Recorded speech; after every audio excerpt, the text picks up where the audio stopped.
عمل جو ہوتا ہے نا، انسان کوئی بھی عمل کرتا ہے، وہ عمل کے 3 درجات ہوتے ہیں۔ عمل کے کتنے درجات ہوتے ہیں؟ عمل کے درجات کتنے ہوتے ہیں؟ 3۔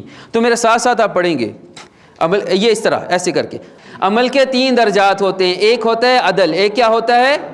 عدل۔ اور ایک ہوتا ہے احسان، ایک کیا ہوتا ہے؟ اور ایک ہوتا ہے ظلم، ایک کیا ہوتا ہے؟ ظلم۔ کام کے کسی بھی کام کو جب آپ کر رہے ہوتے ہیں، اس کے یہ 3 درجات ہوتے ہیں۔ کتنے ہوتے ہیں؟ 3۔ عدل یہ ہے کہ جو کام کا تقاضا ہے، جیسا کرنا ہے ویسا کیا جائے، تو وہ کیا کہلائے گا؟ وہ کیا کہلائے گا؟ عدل کہلائے گا۔ اور جیسا کام کرنا چاہیے اس سے بڑھ کر کرنا، وہ کیا کہلائے گا؟ وہ کیا کہلائے گا؟ اور جیسا کرنا چاہیے ویسا نہ کرنا، اس سے کم درجے کا کرنا، تو وہ کیا کہلائے گا؟ وہ کیا کہلائے گا؟ ظلم۔ اور قرآن مجید کا مطالبہ کیا ہے؟ کیا مطالبہ ہے؟ احسان۔ تو احسان کسی بھی عمل میں حضرات، احسان کب لے کر آئیں گے ہم؟ جب اپنے موجودہ عمل کو جانچیں گے۔ جتنی تعریفیں کی وہ ساری درست ہیں، ان میں کوئی ایسا نہیں ہے کہ مخالف ہو، لیکن بنیادی نقطہ یہ ہے کہ جب ہم اپنے موجودہ عمل کو جانچیں گے کہ موجودہ عمل کیا ہے میرا، میں ویسا کر رہا ہوں جیسا مجھے کرنا چاہیے، جو صلاحیتیں میرے پاس ہیں اور جو معیار ہے کام کا، ویسا کر رہا ہوں یا نہیں کر رہا، ویسا کر رہا ہوں یا نہیں کر رہا۔ جس طرح ہم نے گزشتہ سیشنز میں پڑھا ہے کہ جو ہماری شخصی کامیابی یا ادارہ جاتی کامیابی ہے، اس کا انحصار کس بات پر ہے؟ اپنی ذات کے محاسبے پر۔ اور ذات کا محاسبہ تب ہوگا جب خود شناسی ہوگی۔ جب کیا ہوگی؟ خود شناسی، اپنے آپ کا پتہ ہوگا۔ ہم اگر اپنا محاسبہ مسلسل رکھیں گے، اپنے اعمال کو پرکھیں گے، جانچیں گے، تب ہم فیصلہ کر پائیں گے کہ میرا یہ جو عمل ہے، اس کا معیار عدل کا ہے، احسان کا ہے یا ظلم کا ہے۔ میں یہ بات سمجھا پایا ہوں؟ اچھا جی، اب اس کے اگلا سٹیپ پہ آ جاتے ہیں۔ اگر آپ یہ کام کر لیں، اگر یہ کام کر لیں اور آپ کو اندازہ یہ ہو کہ جو کام میں کر رہا ہوں وہ بالکل معیاری ہے، اور معیار جیسا مجھ سے مطلوب ہے، جیسا تقاضا ہے، جیسی میری صلاحیتیں، ویسا کر رہا ہوں، تو یہ تو ہو گیا عدل۔ اور اگر آپ عدل پر رک گئے تو یہ عدل چند روز بعد آپ کے لیے ظلم کہلائے گا۔ یہ عدل آپ کے لیے کیا کہلائے گا؟ یہ کیا کہلائے گا؟ ظلم۔ کیونکہ پوری تاریخ انسانی کا اگر ہم مطالعہ کریں تو انسان کے مزاج میں ارتقاء پسندی ہے، وہ ارتقاء چاہتا ہے، وہ پہلے کی نسبت سفر کرنا چاہتا ہے، وہ منزل کی طرف اور بہتر ہو کر بڑھنا چاہتا ہے۔ ایسا ہے یا نہیں ہے؟ یہ پنکھا کسی نے کیوں لگا دیا؟ جی حضرت، مقصد ہے کیا ہے؟ ہوا لینا۔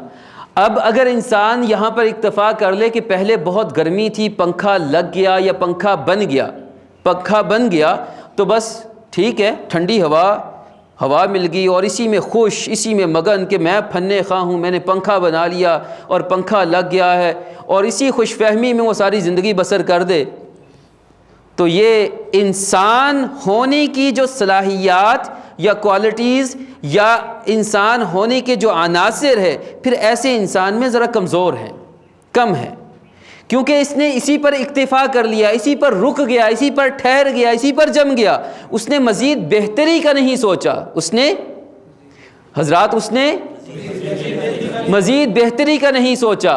کوئی تو انسان تھا جس نے کہا یار پنکھا کافی نہیں، اس پنکھے کی ہوا کو ٹھنڈا بھی ہونا چاہیے، اس میں شور بھی زیادہ نہ آئے۔ سوچا یا نہیں سوچا؟ وہ بنتے چلے گئے۔ یہ انسان کا مزاج ہے، یہ انسان کا مزاج ہے، اور قرآن مجید کا بھی مطالبہ ہے احسان کا، عدل پہ رک جانا نہیں، عدل پہ رک جانا نہیں، بار بار اپنے آپ کو پہچاننا، بار بار اپنا تجزیہ کرنا، بار بار اپنا انالیسز کرنا، خود احتسابی کرنا، اپنا جائزہ لینا کہ میں کہاں پر کھڑا ہوں، میرا یہاں پر رک جانا ٹھیک ہے یا مجھے آگے بڑھنا چاہیے، میں اپنے کام میں کیسے کوالٹی لا سکتا ہوں، کیسے بہتری لا سکتا ہوں۔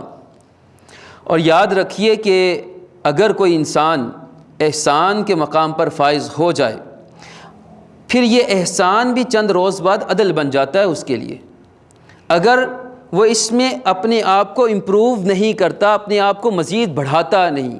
کامیاب وہی ہے، اچھا انسان وہی ہے، درست راستے پر وہی ہے جو ہر ہفتے یا ہر وقت متلاشی رہتا ہے کہ میرے رویوں میں، میرے افکار، میرے جذبات، میرے اعمال، میری صلاحیات، میرا علم، میرا نالج، اس میں مزید بہتری کیسی آ جائے، مزید بہتری کیسی آ جائے۔ یہ مطالبہ ہے قرآن مجید کا، لِيَبْلُوَكُمْ أَيُّكُمْ أَحْسَنُ عَمَلًا۔ احسان، کوئی بھی کام کر رہے ہیں، آپ بحیثیت والد اپنا کردار ادا کر رہے ہیں، بحیثیت بڑے بھائی کے کردار ادا کر سکتے ہیں، بحیثیت والدہ یا بڑی بہن، میاں یا بیوی یا کسی بھی حیثیت سے انتظامی معاملہ آپ کے پاس ہے، آپ استاد ہیں، آپ شاگرد ہیں، آپ انتظامیہ میں بڑے ہیں، آپ ملازم ہیں، آپ سب آرڈینیٹ، جو بھی ہیں، آپ جس مقام پر فائز ہیں، اگر آپ اپنے عمل میں، اپنے کام میں، وہ کوئی بھی کام ہو، بہترین نہیں لاتے تو پھر سوچنے کی بات ہے۔ میں سمجھا پایا ہوں جی بات؟ تو قصہ مختصر کیا ہوا کہ میں کون ہوں؟ حضرات میں کون ہوں؟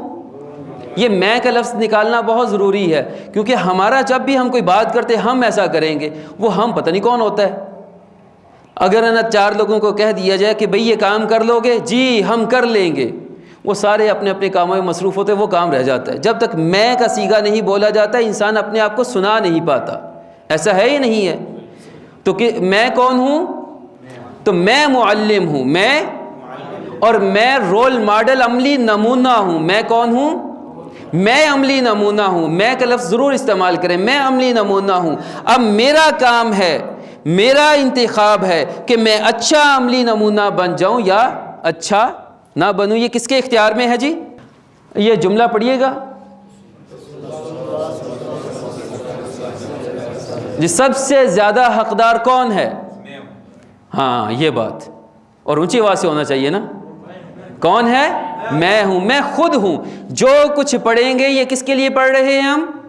ہر بندہ اپنی ذات کے لیے پڑھ رہا ہے، اور اگر اپنی ذات کے لیے نہ پڑھے تو اس کی مثال اس پتھر کی سی ہے کہ جس پتھر کو کچھ ملتا تو ہے پانی، لیکن وہ خود اپنی ذات کو سیراب نہیں کرتا، وہ دوسروں کو تو سیراب کر رہا ہے لیکن اپنے آپ کو بھول جاتا ہے۔ تو اس پتھر کی کوئی قیمت، کوئی قدر، کوئی ویلیو کچھ نہیں ہوتا۔ پھر پتھر تو برائے پتھر ہے۔ ہم نے پتھر بننا ہے یا پتھر نہیں بننا، یہ انتخاب کس کا ہے؟